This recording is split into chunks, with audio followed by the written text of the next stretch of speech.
Unacademy. Let's crack it.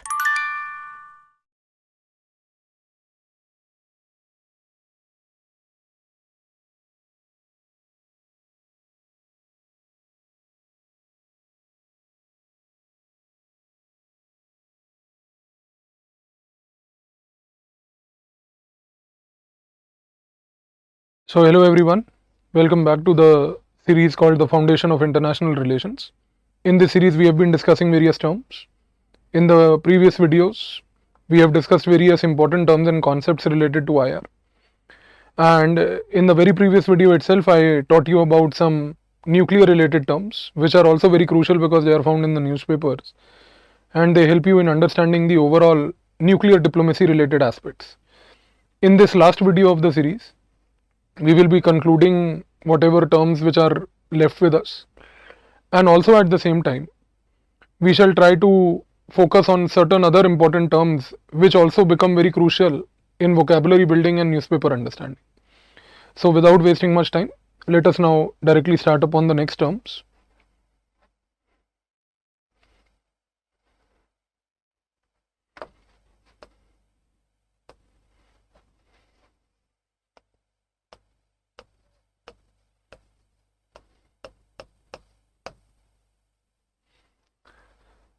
A treaty in international relations, very important. What is a treaty? What are the rules governing the treaty? What is the difference between signature of a treaty and ratification of a treaty, etc., is something that we shall be trying to understand in this specific video here. You see, in a very simple language, let's say there are two countries A and B. These two countries sit together and they try to analyze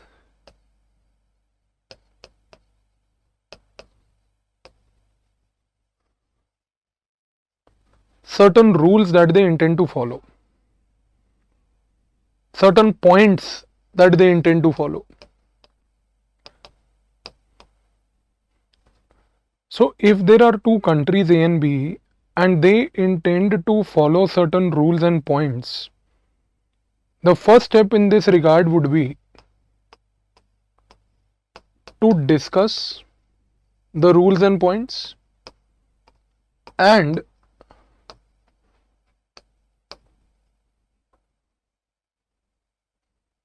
evolve consensus on those rules and points. Once you discuss what points both of you intend to follow, once you evolve a consensus upon the points you both intend to follow, after evolving consensus about those points now need to be drafted.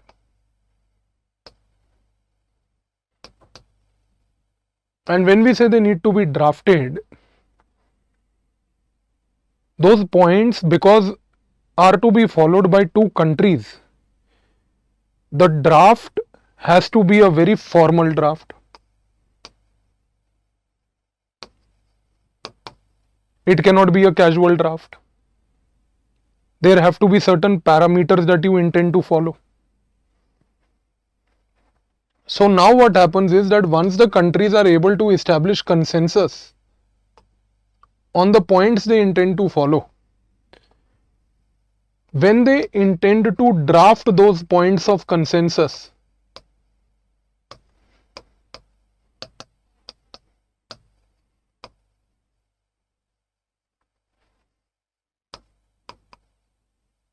when they intend to draft the points of consensus, at that time they have to get the draft as per the provisions of what is called the Vienna Convention.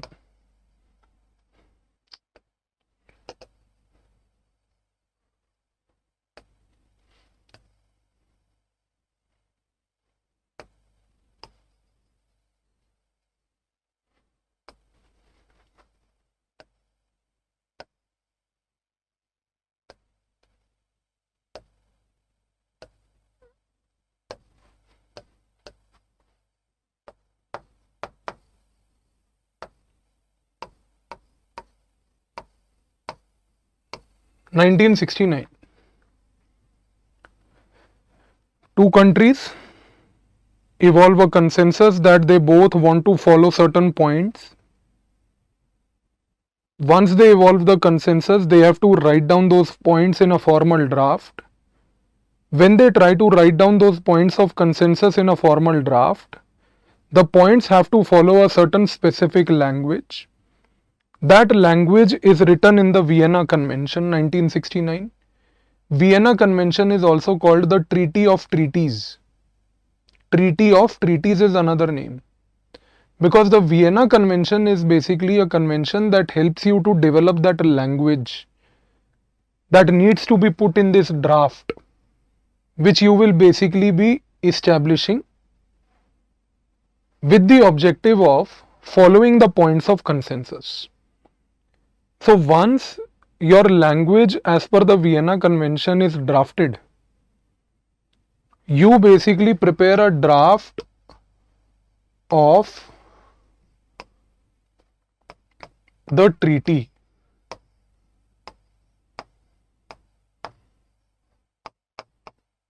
You prepare the draft of the treaty. And once the draft of the treaty is prepared, the next step is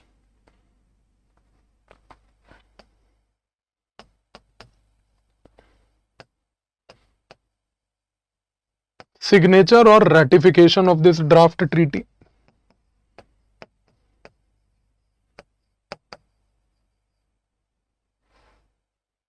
Discuss the points of consensus. Evolve consensus upon those points to make them final. Use the Vienna Convention as an aid to draft a formal document. Once the draft of the formal document consisting of the points established in the consensus is prepared, a draft treaty is ready. Then comes signature or ratification of the treaty.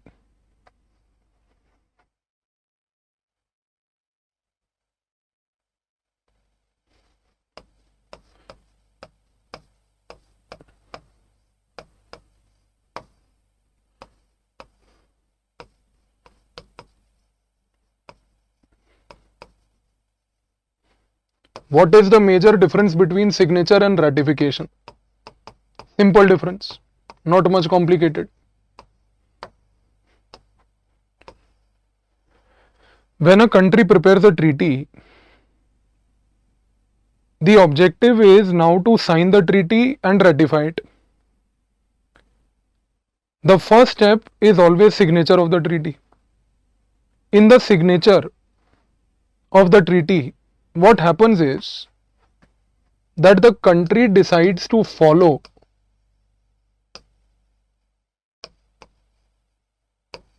all the points that they have evolved consensus upon. Not only they intend to follow the points that they have evolved their consensus upon, but the country will also ensure that it does not violate those points on which the consensus has been evolved. But there has been a consensus that we will both follow these points. So when a country signs the treaty, at the time of the signature of the treaty, the country is affirming to the other country that I am going to follow these points and I shall not violate these points. But when a country has only signed the treaty, the country has no obligation to follow those points. I will follow those points, but I will have no obligation. Means if I do not follow, you cannot legally take me to the court. I have just signed the treaty. So signing the treaty means a country displays an interest that it intends to follow the points evolved as per mutual consensus. But the country has no obligation to follow those points, And in the absence of a country failing to fulfill a specific point, the other country cannot drag that country for its failure to follow that point to the court of law. But then the question may arise in your mind that if there is no obligation, what is the advantage? The advantage in signing the treaty is one. The advantage in signing the treaty is that a country officially affirms that whatever points we have mutually accepted, affirms that whatever points on which mutual consensus has been evolved, I will not violate them. This is an important point. While there may be no obligation on following all the points, there is an obligation not to violate any point. Are you getting this? The country, when it signs the treaty, accepts that it will follow the points which have been mutually accepted. A country which has signed the treaty affirms that it will not violate the points that they have mutually accepted. A country which has signed the treaty has no obligation to follow the points, means that if it does not follow any specific point mutually agreed, there can be no legal obligation. If I do not follow, say for example, point number 3 in whatever treaty draft we have prepared, you cannot take me to the court because I have only signed it. I am yet to do the ratification part. So I have the liberty, let's say, to not follow the point number 3, for which I cannot be taken to the court of law. But I do not have any liberty to violate the point number 3. That is what I am trying to tell you. If there is a treaty that two countries have agreed which have 5 points, the two countries will obviously say that we will follow these 5 points. However, if one country does not follow all those 5 points and happens to follow, let's say, only 3 out of the 5,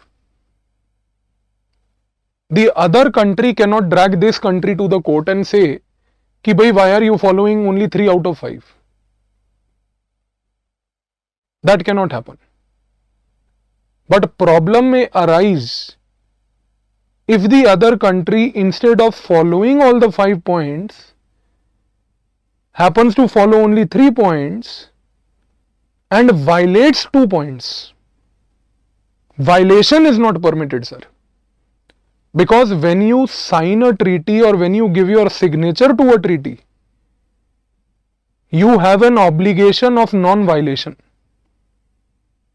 You have an obligation that you shall not violate, but you have no obligation to follow all the points. You may skip a point. But sir, please remember, you have no obligation to violate a point.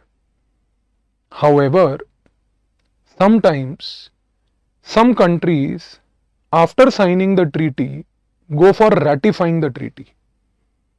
In ratification of the treaty, what happens is that the country now places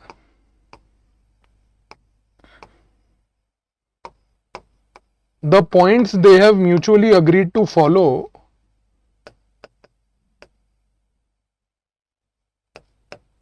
in front of their parliament.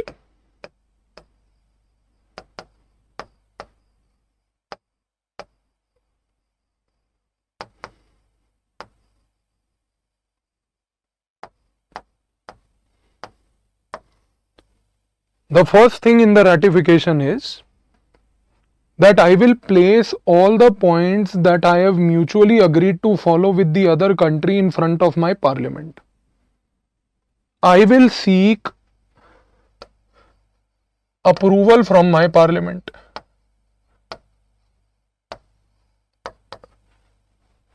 I will seek approval from my parliament. And not only I will seek approval from my parliament, but once my parliament approves the points that I have decided to mutually follow with other country, I now have an obligation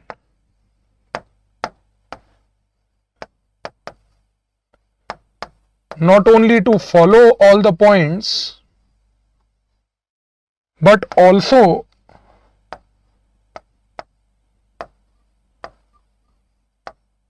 not violate any point. Very important, sir.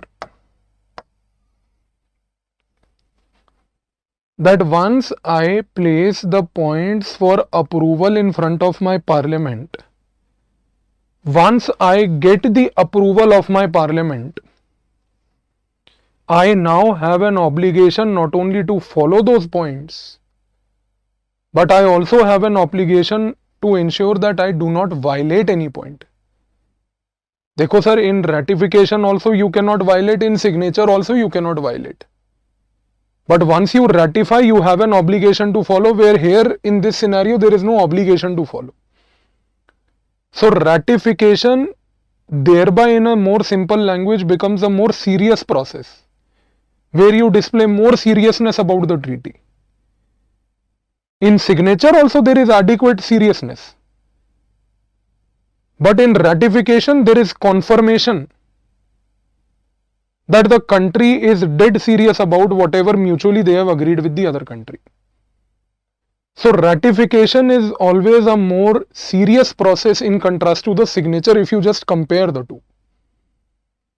Because ratification involves the role of parliament also, and gives the space to the parliament to exercise some control over a country's international commitment. Are you getting this? Involvement of the parliament in the process of ratification of a treaty gives the parliament of a country an opportunity to play an important role in international commitments of the country abroad. So, speaking from the domestic perspective, the way parliament can exercise control over international relations is through ratification. This we try to study in more detail in political science optional though, but just keep this in mind also, because what may be in the political science optional relevant 10 years back is going to be relevant tomorrow in the GS part. So keep this in mind. कि ratification allows parliament to exercise control and influence over international relations of a state. And once you ratify a treaty, you have an obligation to follow every point. You have an obligation to ensure that you violate also no point. And thereby signature becomes different from ratification, where ratification becomes a more serious matter in contrast to signature. ठीक है जी? Now,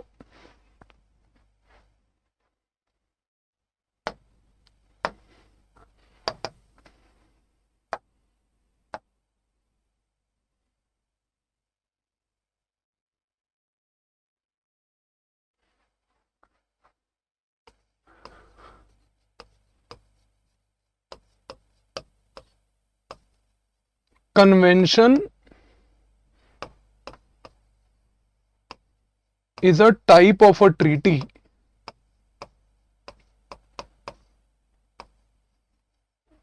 that discusses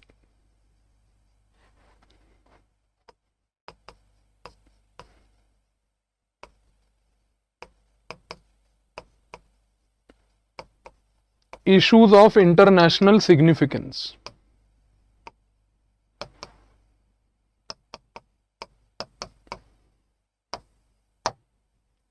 A convention, in a very simple language, is a type of a treaty which happens to discuss issues of international significance.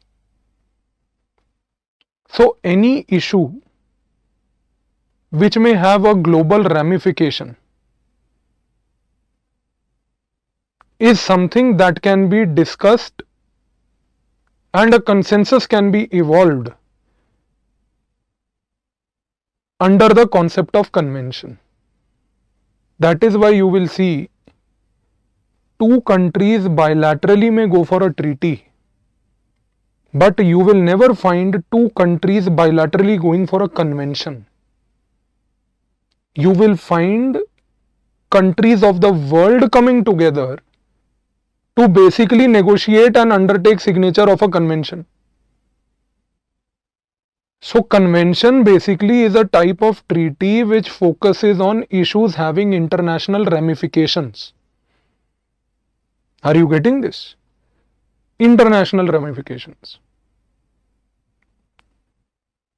This is where you have to understand this very carefully. It is a type of treaty which discusses issues of international ramifications or significance. For example,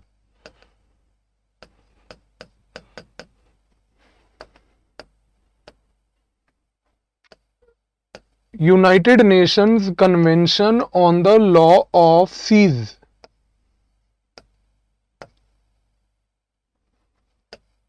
(1982) UN clause. United Nations Convention on the Law of Seas.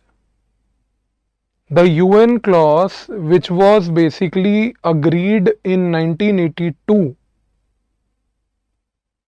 is a convention, is a type of treaty which discusses issues related to management and rights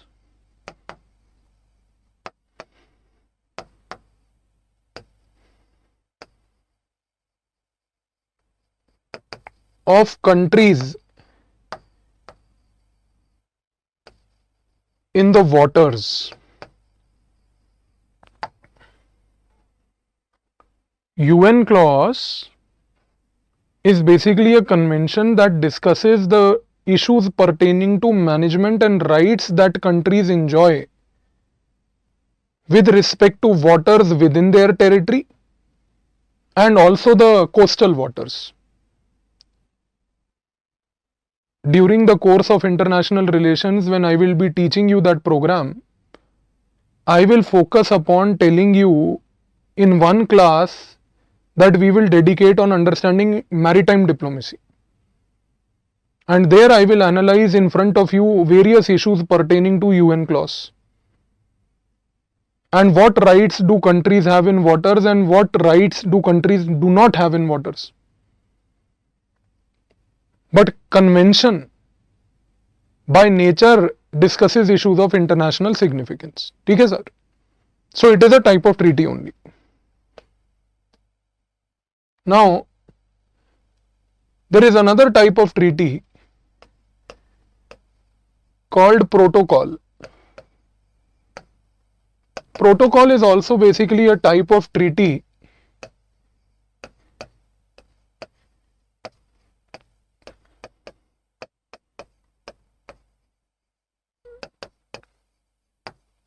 with some targets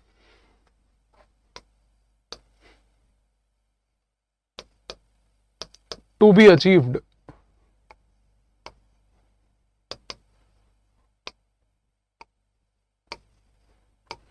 Plus,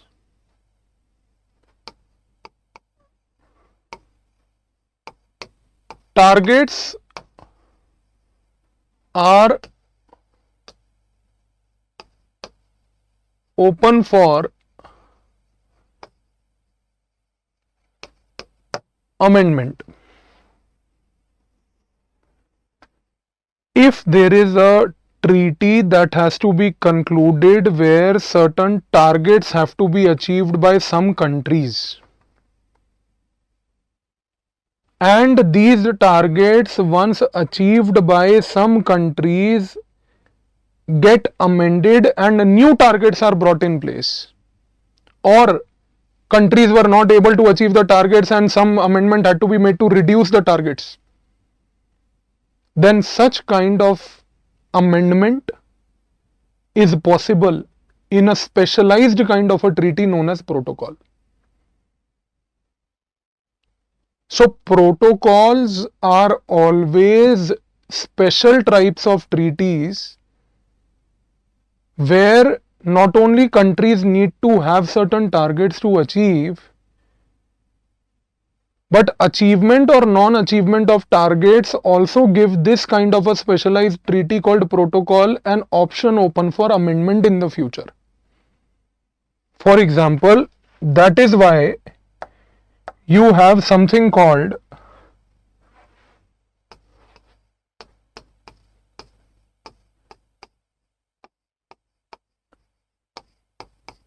Kyoto Protocol. In Kyoto Protocol, when it was agreed, the countries had to achieve certain targets. Successful achievement of the targets would enable the countries in the world to amend the protocol with new targets. Had the countries not achieved those targets, the Kyoto Protocol would have still enabled the countries in the world to modify them further. So one thing should be very clear, sir, that a treaty by nature is an agreement where points of consensus are worked upon by two countries, and the treaties then subsequently have to be signed or ratified. And at the same time, any treaty signed which discusses issues of international significance are called conventions, and a specialized type of treaty that gives the option to the countries in the world to amend the treaty at any notice is known as a protocol. Now there is one more thing that you need to keep in mind here, that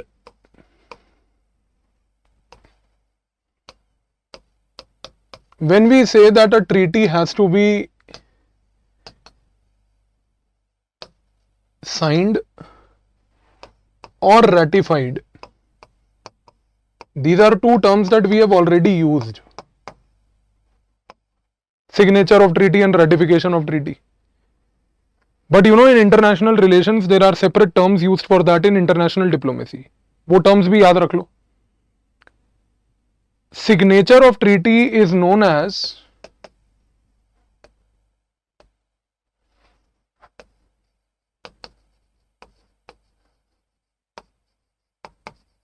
a simple signature in international relations. When a country signs a treaty, the signing of the treaty is known as simple signature.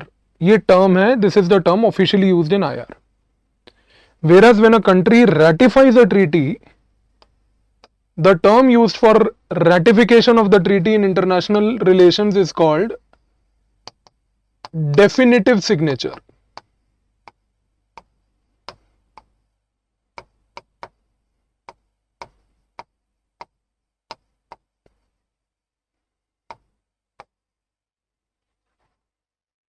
Definitive signature. Signing is called simple signature. Ratifying a treaty is called definitive signature. Because in ratification, you affirm not only to follow all the points, but you have an obligation to follow and not violate any point. Definite हो आप, वो वाला definite नहीं जो आप सोच रहे हो, यहाँ definite point, that you have an affirmation that you will follow and not violate any point. So please remember these two terms also, because sometimes in the newspaper you might have this term that India resorted to a definitive signature. तो घबराना नहीं है sir. Definitive signature means ratified, और India undertook a simple signature means only signature of the treaty. याद रखना इस चीज. These are very important things, sir. ठीक है? So keeping this in mind, let us move further now to the next set of important terms that we have. And now we have a very important concept to discuss.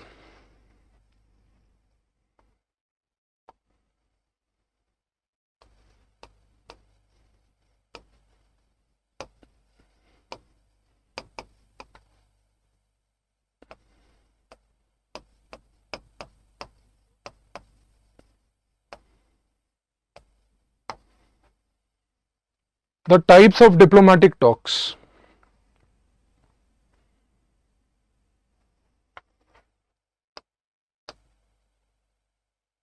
One of the most commonly used type of diplomatic talks is called summit style diplomacy.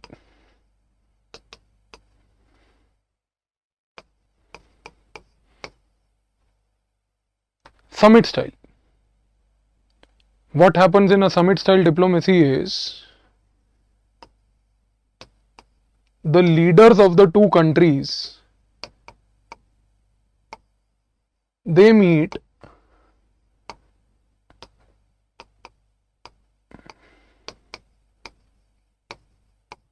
face to face with each other. In summit style diplomacy, the leaders of the two countries meet face to face with each other at a specified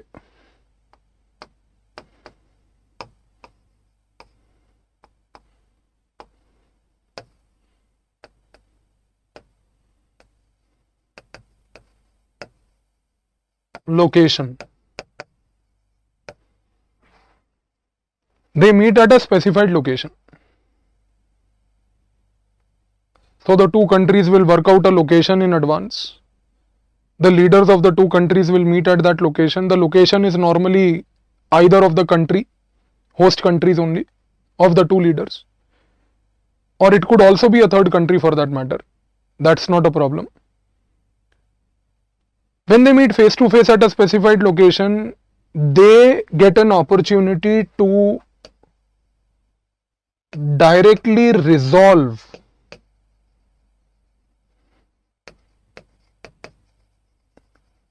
issues at the highest level.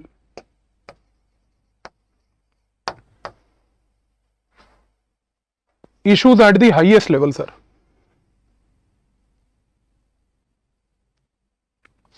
Two prime ministers of two countries meet. They have a summit style diplomacy. They discuss issues at the PM level. At the PM level, you will have the issues that you discuss which will be of extreme importance to the two countries. Ancient issues तो आप वहां discuss नहीं करोगे. तुम्हारे यहाँ सड़क टूट गई, हमारे यहाँ पे नया पुल बना है कल रात को. You will discuss issues that are very, very sensitive, that require intervention at the highest level. Other advantage of the summit style diplomacy is that summit style diplomacy allows the two leaders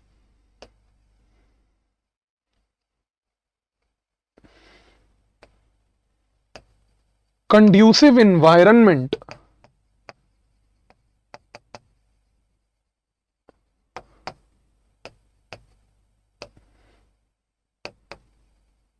to discuss issues. Summit style diplomacy also allows the two leaders of the two countries a very conducive environment for that matter to discuss issues that are confronting the two states. ठीक है जी? That plays a very important role. Sometimes, based upon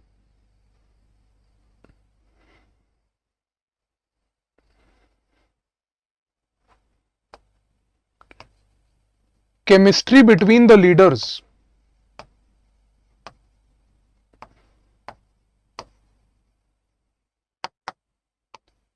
sometimes based upon the chemistry between the leaders,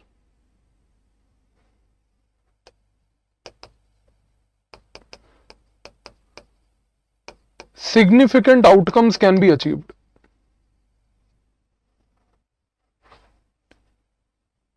When the Indian Prime Minister Narendra Modi met his Israeli counterpart Benjamin Netanyahu few years ago, 2-3 years back, both the leaders had a personal chemistry. They took a walk on the beach, casually discussed issues, and significant outcomes were achieved out of India-Israel summit-style diplomacy, where a framework for intelligence sharing, between India and Israel, and a framework for purchase of defense products from Israel to India was the outcome.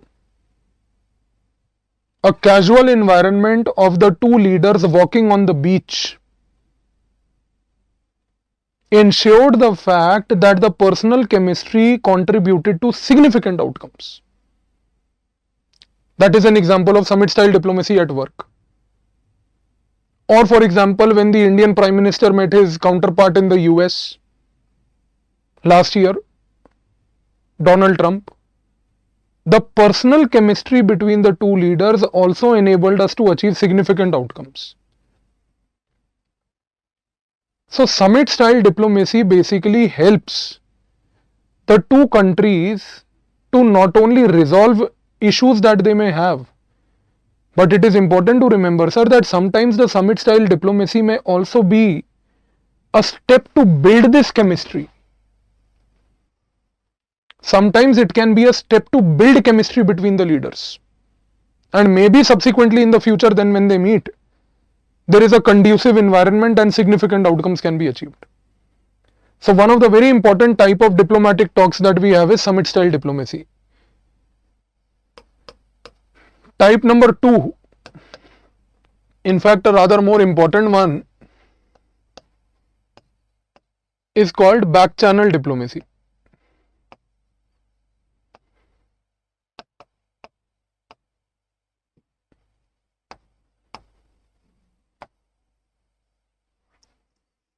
Back channel diplomacy. Very frequently used in the news, and specifically used in the news with reference to India in a very aggressive way. Back channel. What is back channel diplomacy? In a very simple language, you see, in back channel diplomacy, what happens is officials of the two states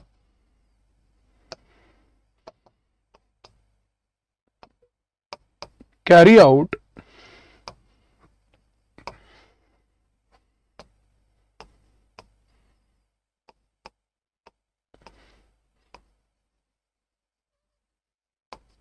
secret negotiations.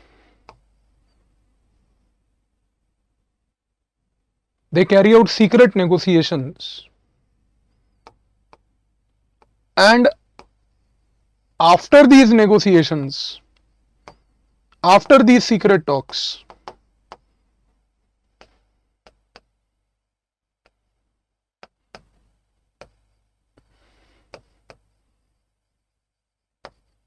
outcome is announced.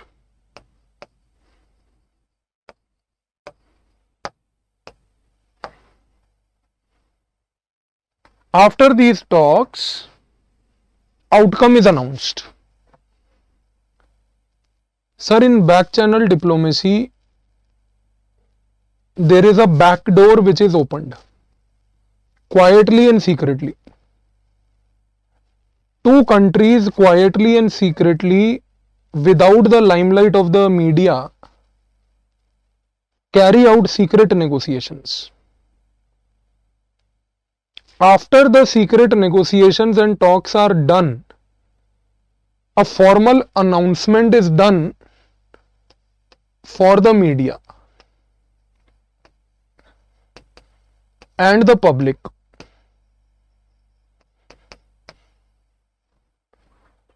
The public and the media is otherwise kept aloof, ALOOF, aloof from these talks. They are not allowed to be a part of it. They are not told what is being talked about. But then the question arises, why do countries do back channel diplomacy? Please remember that the objective of doing back channel diplomacy is to secretly negotiate and work out an agreement or an announcement. But there can always be a possibility that while you are talking, outcome may not be positive. आप समझ रहे हो sir? There can always be a possibility where back channel talks have been initiated, diplomacy between the two countries secretly is going on, with the objective of achieving an outcome, but the outcome never comes up. If that happens, the matter is secretly buried. People and the media never got to know about it. But sir, if two countries happen to do these talks in full front of media and public and then don't achieve an outcome, it can lead to international embarrassment. Countries can say, gajab bechti hai. So one thing is very important, sir, that back channel diplomacy is mostly carried out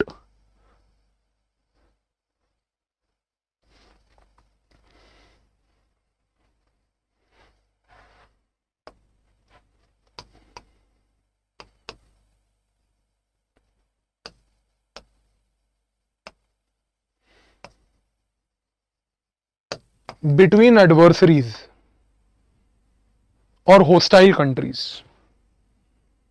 If two countries are already hostile to each other and they are already adversaries, talking in the public with no possibility of outcome can lead to more embarrassment. So therefore, if you are adversaries, it is always advisable that rather than talking in the public, talk secretly, and if the talks secretly succeed, announce the outcome. If the talks don't lead to or don't provide you with any positive outcome, don't announce. So back channel diplomacy will always be basically used as a strategy primarily by the states which are adversaries of each other. States which already have good relations with each other and the world already is aware about those good relations may not happen to, for that matter, follow the concept related to back channel diplomacy.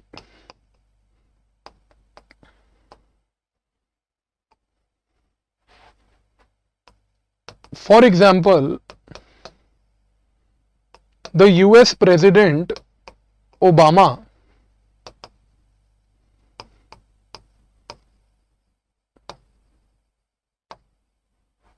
opened up back channel diplomacy with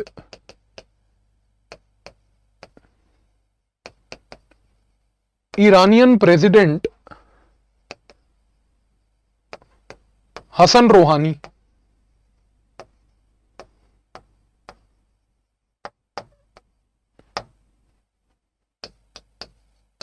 In 2010. Way back in 2010, the US President Barack Obama opened up a back channel diplomatic talk mechanism with his Iranian counterpart, the Iranian President Hassan Rouhani. And this back channel diplomacy at that time was basically to discuss nuclear issue.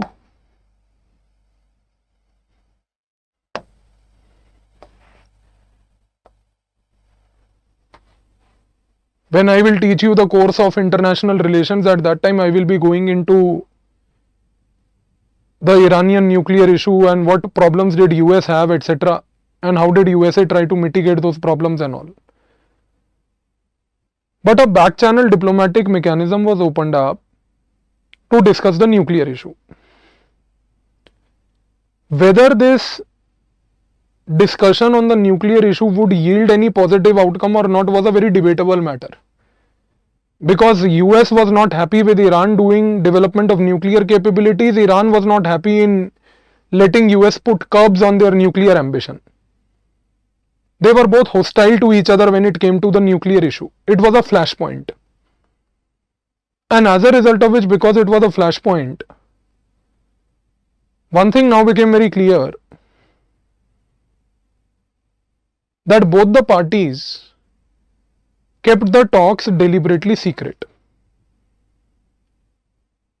The secret talks ensured that if an outcome happens, they will announce it. If an outcome does not happen, nobody ever got to know that something was being talked about.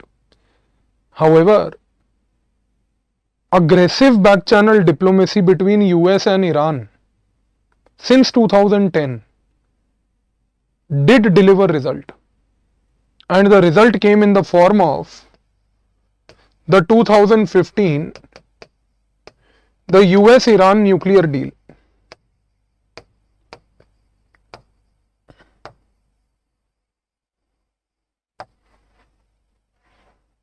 Also known as the JCPOA, Joint Comprehensive Program of Action. US-Iran nuclear deal that was finally concluded in 2015 is one of the classical examples of back channel diplomacy at work. And in fact, this has today emerged as one of the biggest global templates of how back channel diplomacy can resolve some of the very sticky issues between two states. When you write an answer in the exam, you can always say that US-Iran nuclear deal is a classical example of back channel diplomacy at work.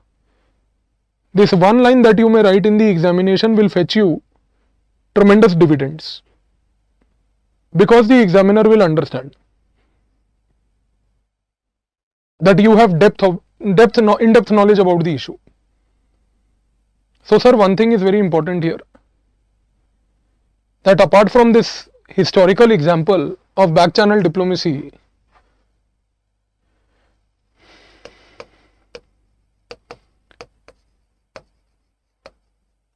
India and Pakistan also, ironically, since 2020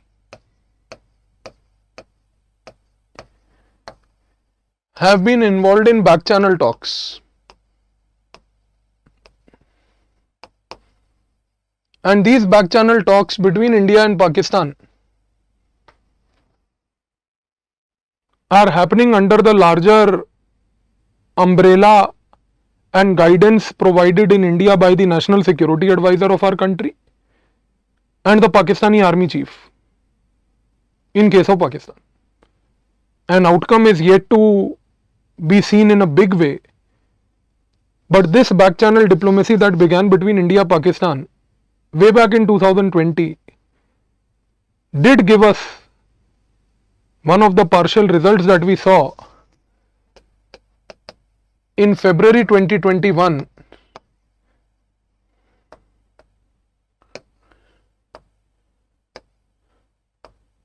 in the form of India-Pakistan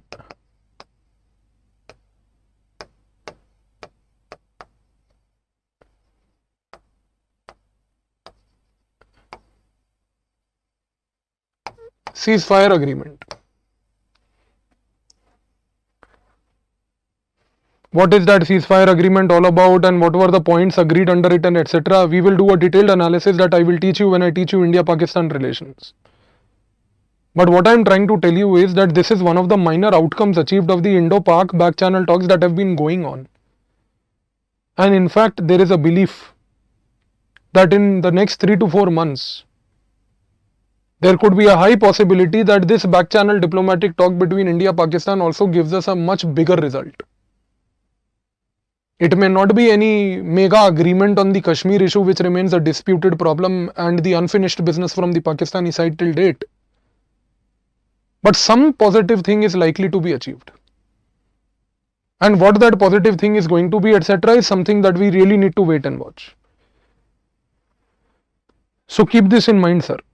Back channel diplomacy is going to be there as a term in the news because it has always been there. And India also is one of the countries that happens to use the back channel diplomacy as one of the diplomatic mechanisms for undertaking negotiations. So please keep that in mind. Fine, sir. Let us move to the next term. Now, the next important term that we have is basically another very important thing that we need to keep in mind.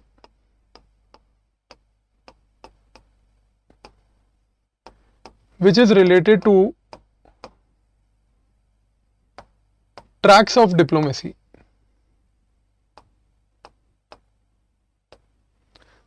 Sir, officially speaking, there are 17 tracks of diplomacy that we have. we don't need to look into the 17 different tracks of diplomacy right now. Right now, we will restrict ourselves to only 3 major types because this is just an introductory thing. When we do the detailed course of international relations, I will teach you those 17 types also. The 3 broad types that we will look at are track 1 diplomacy, track 2 diplomacy,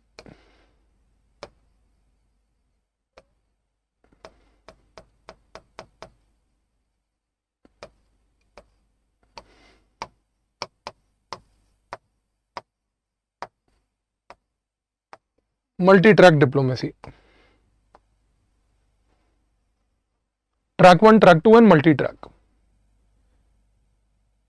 Speaking in a very simple language, sir, track 1 diplomacy is also known as official diplomacy. Official diplomacy means that track 1 diplomacy is always conducted between the officials of the 2 countries, and these officials are basically officials who are foreign services officials. That means that it is often carried out between diplomats of the 2 states. So track 1 is official, always.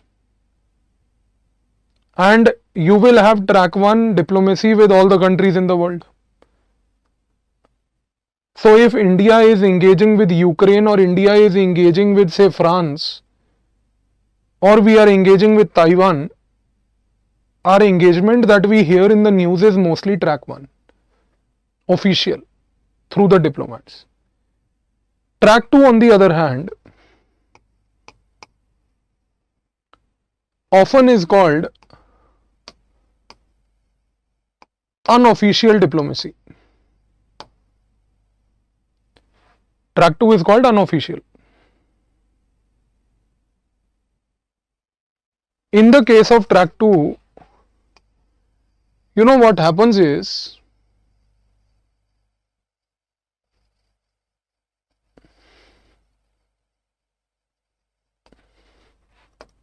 that we happen to use retired officials, diplomats and experts for the purpose of talks.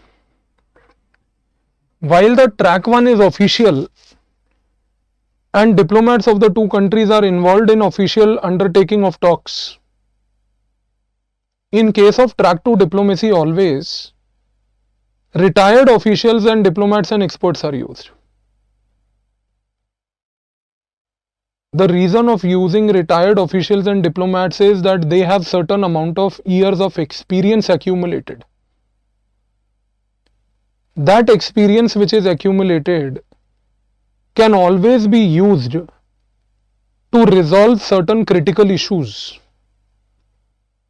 And when we use the word experts, the experts is a very broad term here.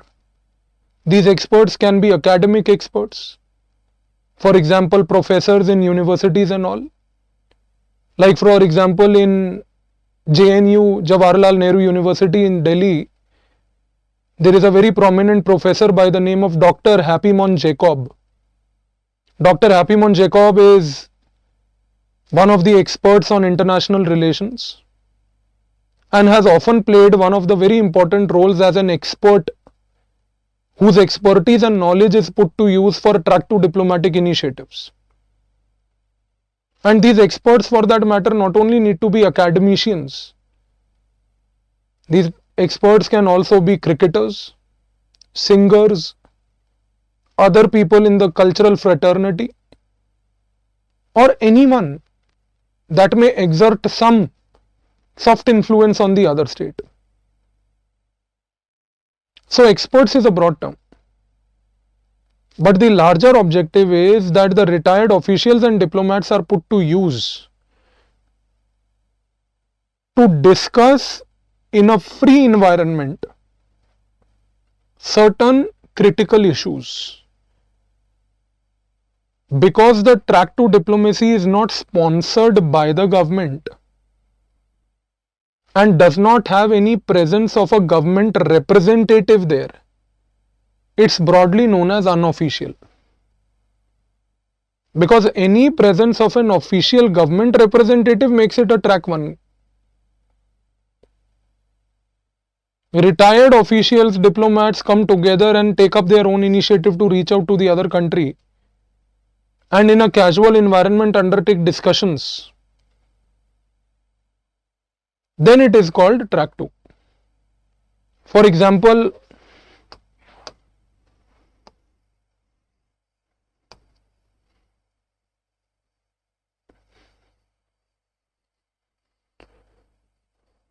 one of the very prominent track 2 initiatives between India and Pakistan that has been ever worked out was called the Aman Ki Asha campaign.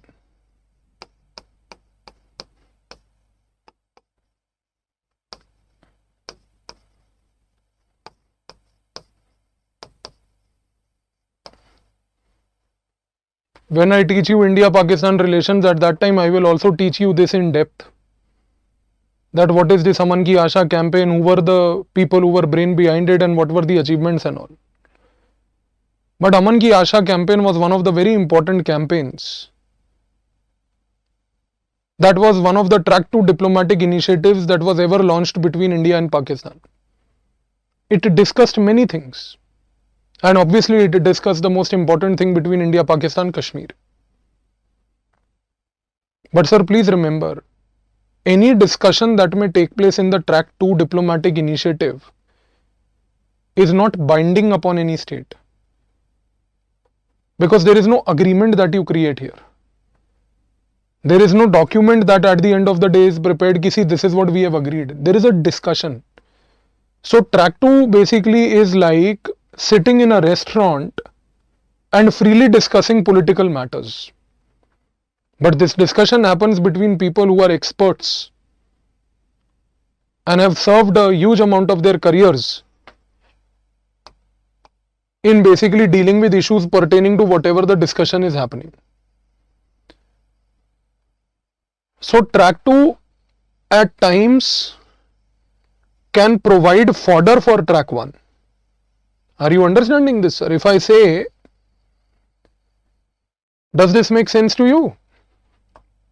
That track 2 provides fodder for track 1.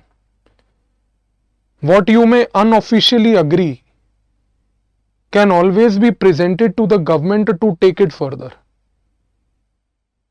But considering that it's unofficial even from the other side, whether the governments will officially bargain and argue upon that is something very debatable. That is why track 2 initiatives and achievements of track 2 initiatives are often given to think tanks.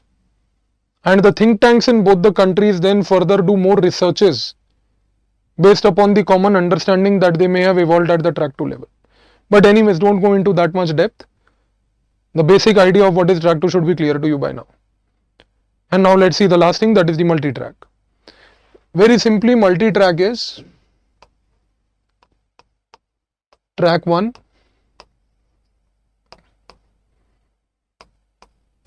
plus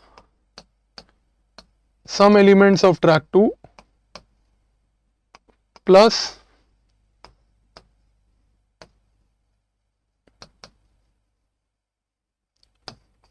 a business delegation. In a very simple language, please remember this, that multi-track diplomacy is a mixture of track 1, track 2 and a business delegation accompanying the track 1, track 2.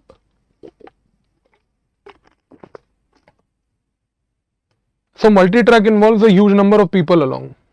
There are officials, there are some retired people who are experts, and there is a business delegation to deepen the commercial diplomacy with that country. So for example,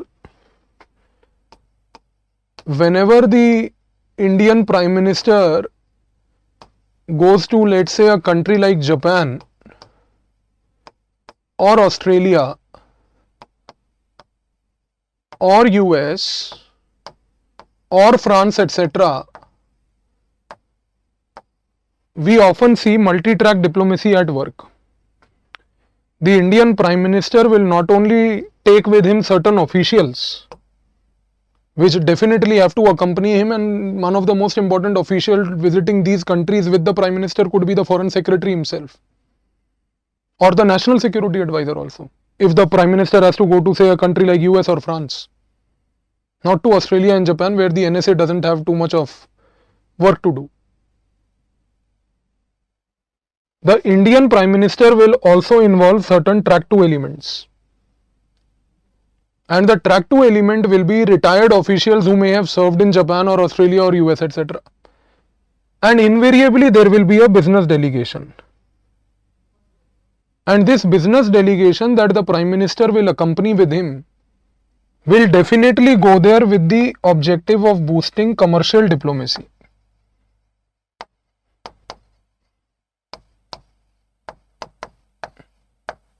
Boosting the commercial diplomacy. So business delegation also thereby plays an important role. So keep a watch of these terms that we have discussed, and also ensure that whenever you come across these terms now in the newspaper, have a broad outlook and basically look at these terms in a careful way. So we end this series of Foundation of IR here. I shall be now meeting you in a full-fledged course of international relations, security issues, current affairs and political science optional very soon. Thank you.